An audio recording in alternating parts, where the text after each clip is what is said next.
El presidente venezolano se expresó en sus redes sociales afirmando que ha sido un tiempo de batalla y victoria. Caracas, el presidente de Venezuela, Nicolás Maduro, cumple hoy 6 años en el poder, y aunque no hizo un acto de masas se pronunció a través de las redes sociales a propósito de esta fecha.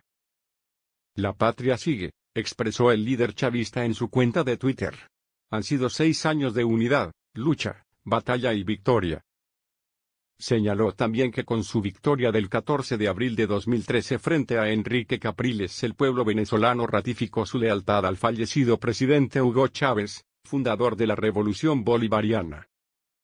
Maduro ha asegurado su permanencia en el poder hasta el 2024 luego de que el año pasado ganara la reelección en unos comicios tachados de fraudulentos por la oposición, que no participó, y por numerosos gobiernos.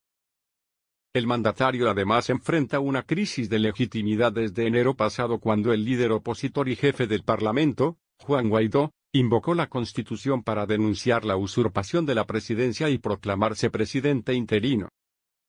Esta acción ha sido respaldada por más de 50 países, algunos de los cuales señalan a Maduro como un dictador.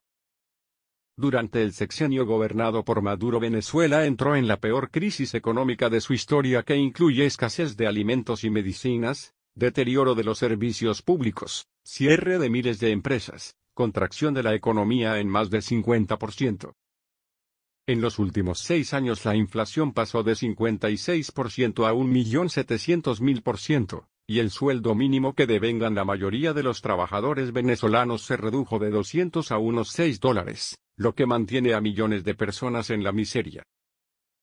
La Organización de las Naciones Unidas estima que 1 de cada 4 venezolanos necesita asistencia humanitaria, y que 3.7 millones huyeron del país en los últimos años.